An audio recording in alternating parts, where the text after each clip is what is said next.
तो Amtron electronic LTD company है जो कि प्रिंटेड सर्किट बोर्ड बनाती है। मैं इसके हाफ ईयर के जो रिजल्ट आए थे हाल ही में उन्हें देख रहा था मैं।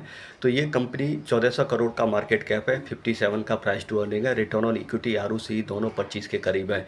तो आप देखेंगे जो प्रिंटेड सर्किट बोर्ड ये बनाते हैं इसमें 70% चीज़ों को असेंबल करते हैं, 30% चीज़ों को खुद मैन्युफैक्चर करते हैं। तो जैसे आपका चिप्स वगैरह हुआ, माइक्रो कंट्रोल हुआ, सेंसर हुआ, इन सारी चीज़ों को चाइना, ताइवान जैसी कंट्री से ये इंपोर्ट करते हैं। उसके बाद एसएमटी लाइन पर डिफरेंट डिफरेंट कंपोनेंट्स को प्लेन बोर्ड पे सोल्डर करके एक फंक्शनल प्रिंटेड सर्किट बोर्ड बनाते हैं, जिसका यूज आपकी जो हेल्थ केयर से रिलेटेड इंडस्ट्री हुई और ऑटोमोटिव से रिलेटेड इंडस्ट्री हुई वहाँ पे यूज होता है।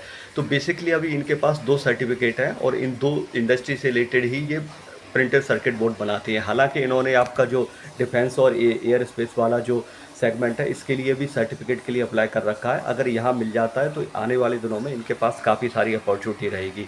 तो ये कंपनी आप देखेंगे कि जो एसएमटी लाइन्स होती है वहाँ पे प्लेन्स जो बोर्ड होता है उस पे जैसे आपने देखा होगा कई सारे मिस्त्री वगैरह होते हैं जो पिघलाकर चीज़ों को बोर्ड पे चिपकाते हैं। ऐसे ही उन चीज जो डिफरेंट डिफरेंट कंपोनेंट को चिपकाकर एक फंक्शनल प्रिंटेड सर्किट बोर्ड बनाते हैं और इसकी डिजाइनिंग में भी ये डील करते हैं। इसके अलावा ये टेस्टर वगैरह भी बनाते हैं जिससे क्वालिटी वगैरह को चेक किया जाए। तो ये कस्टमर की उसकी रिक्वायरमेंट के बेसिस पे उसकी डिज़ाइन वगैरह भी में भी डील करते हैं।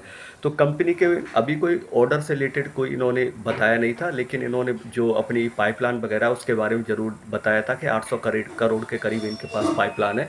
और दूसरा मैनेजमेंट का जो टारगेट है वो 250 से 270 करोड़ के रेवेन्यू का है, जिससे 60 से 70% की ग्रोथ इनकी फाइनेंशियल ईयर 2026 में आती है।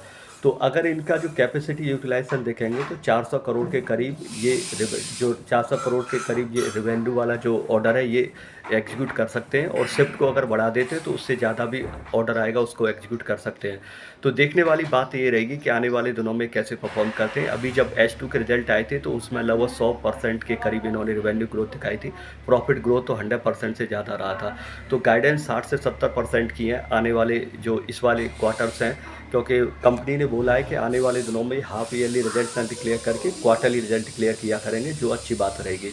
लेकिन 2 मेजर कंसर्न है जिसको आपको देखना होगा। एक तो इनका जो रिसीवेबल्स है वो काफ़ी हायर साइड है, तो अगले अगले जो नेक्स्ट रिजल्ट आते हैं उसमें कोई सुधार होता है या नहीं, ये देखने वाली बात रहेगी। दूसरा, जो कंपनी अपने बैलेंस शीट में रीक्लासिफिकेशन करने जा रही है तो उससे कोई मार्जिन्स वगैरह पे इम्पैक्ट तो नहीं पड़ता। जो प्रेस रिलीज होने वाली है उसका थोड़ा वेट करें।